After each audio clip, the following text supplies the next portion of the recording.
নিয়তির উপর কার হাত আছে বলো তো? কাজেই জীবনের দায় দায়িত্বের সামনে আবেগে তো ভেসে গেলে চলবে না অভ্র। ঠিক হতে হবে তো। নিজেকে শক্ত কর অভ্র।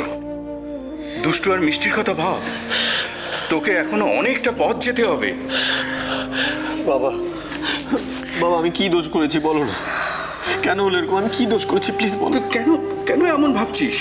তুই কোনো দোষ করিসনি, কোনো দোষ করিসনি বাবা, কোনো দোষ করিস। তাহলে তাহলে তাহলে এটা কেন করলো?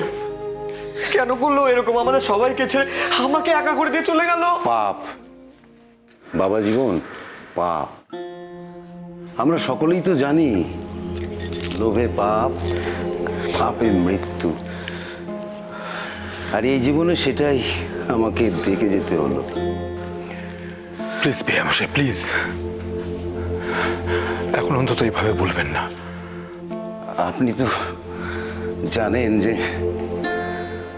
আমার এই মেয়েটা বড্ড বোকা।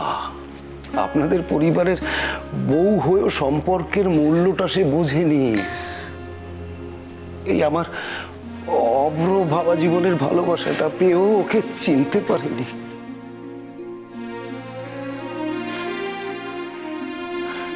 স্নেহ সম্পদ ভুলে টাকার পিছনে দৌড়েছে। সব দোষ আমার, সব দোষ আমার। আর এই ভুলেই আজও শেষ হয়েছে। আর সেটাও বড্ড দেরিতে বুঝতে পেরেছে আমার মেয়েটা। না মামা, আমার দিদি ভাই যে জীবন দিয়ে গোটা পরিবারকে রক্ষা করেছে, তাই আজ আর তুমি এরকম বলতে পারো না। কোনো দেরি করেনি আমার দিদি ভাই। কি বলছো তুমি এসব বৌরানী? আমি কিছু ভুল বলছি না ভাই। কত বড় বিপদের হাত থেকে আমাদের সবাইকে বাঁচিয়ে দিয়ে গেছে বলো তো। এরপরও দেরি হয়ে গেছে, এটা বলে দিদি ভাইয়ের আত্মত্যাগকে আমরা ছোট করতে পারি না। নিজে মহান হয়েও ও আমাকে চিরকালের মতন সর্বশান্ত করে দিয়ে গেল বৌরানী। চিরকালের মতন। কেন করলে তুমি এটা? হ্যাঁ কেন? কেন তুমি আমাকে একা করে দিয়ে চলে গেলে বলো? আমাকে আমাকে ছেড়ে তুমি কেন চলে গেলে বলো না? বলো না, উত্তর দাও প্লিজ, প্লিজ প্লিজ। কেন করলো জানো? যাতে আমরা সবাই ভালো থাকতে পারি।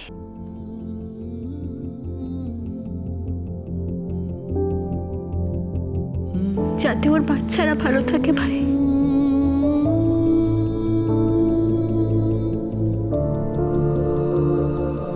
যাতে তুমি ভালো থাকো।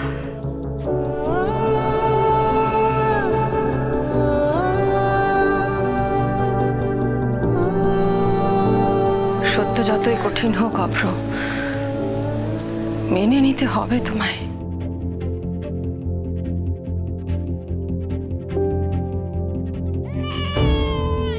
দুষ্টু মিষ্টি, দুষ্টু মিষ্টি কাঁদছে। মাহি তো গেল ওদের কাছে। না না না, আমাকে যেতে হবে। ওরা আমাকে চাইছে, আমি আসছি।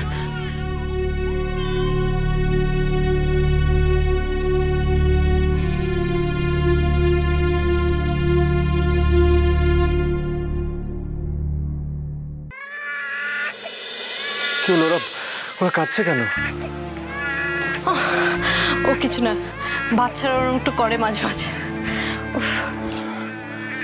না না, ওরা নিশ্চয় ওদের ওদের মাকে মিস করছে। মায়ের কথা মনে পড়ছে ওদের।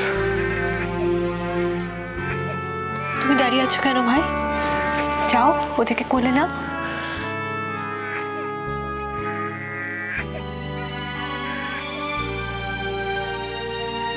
কনক, এটা তো চমৎকার হয়ে গেল।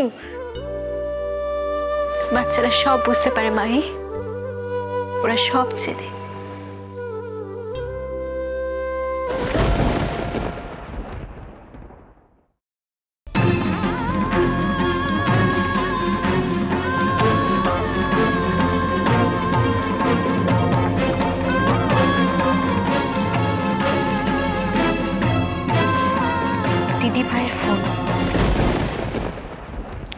কতবার অভিমান হয়েছে ওর পর, কতবার খারাপ লেগেছে, কিন্তু দেখো আজ যখন ও নেই তখন বাড়িটা কেন ফাঁকা ফাঁকা লাগছে। সত্যি না, কেমন পাগলি ছিল মেয়েটা। হ্যাঁ, কিছু না কিছু একটা ঝামেলা করে সারাক্ষণ বাড়িটাকে একেবারে মাথায় তুলে রেখেছে। আর এখন দেখ, ঝামেলা করার তো কেউ রইলই না আর।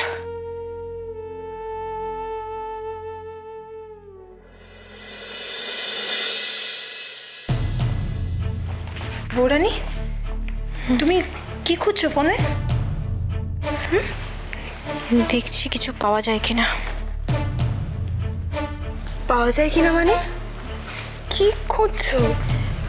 এটা কার ফোন? মেসেজ ইনবক্সে তো কিছু নেই, কল লিস্ট একবার।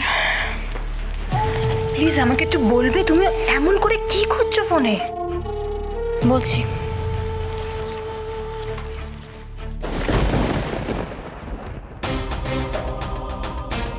তিস্তা,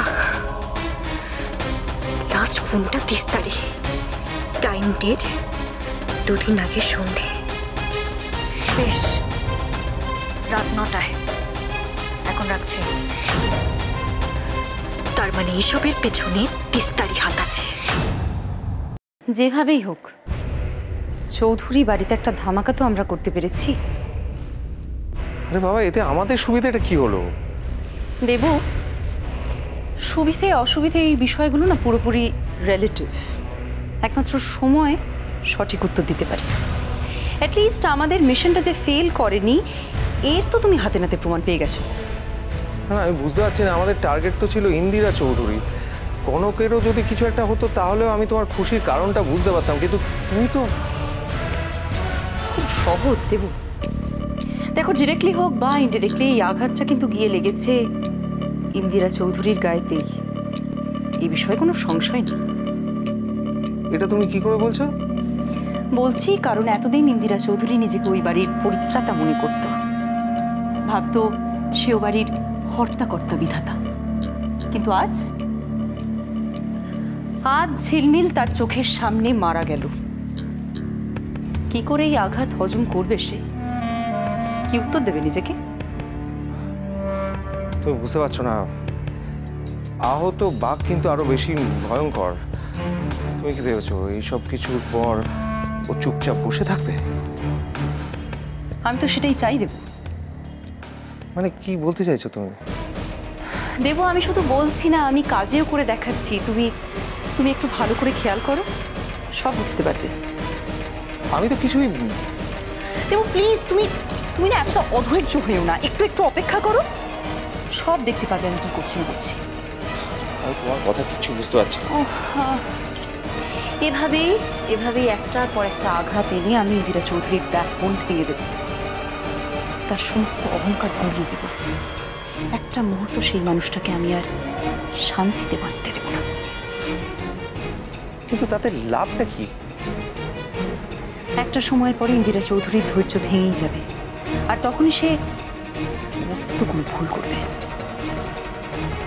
কিন্তু এতে আর কিন্তু পরন্তু কোথাও জায়গা নেই দেব।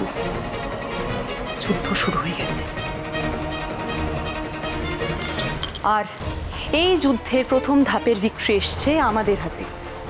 তাই আর ওয়ারি করো না, এনজয় করো, সেলিব্রেট করো।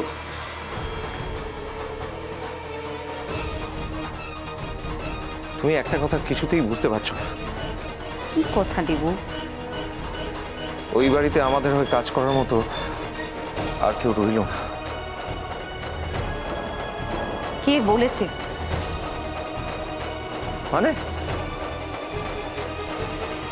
দেব, টাকা দিয়ে কেনা যায় না এরকম কটা মানুষ তুমি খুঁজে পাবে বলো তো? এতদিন আমাদের জন্য টাকার বিনিময়ে কাজ করেছেন বিদিশা দেবী, ঝিলমিল। কে বলতে পারে ভবিষ্যতে টাকার জন্য আমাদের হয়ে কাজ করবে না কনক? কনক? এটা তুমি কি বলছো? আনপসিবল। আসতে পারি?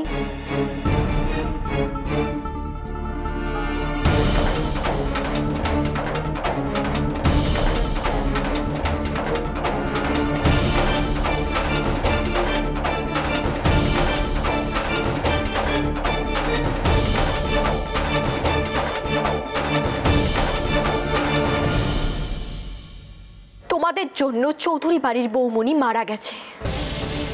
দুটো দুধের শিশু তাদের মাকে হারিয়েছে। আগামী বিজয়া দশমীতে তোমাদের খেলা শেষ করব আমি। আজ কনক চৌধুরী তোমাদের খোলাখুলি চ্যালেঞ্জ জানাচ্ছে,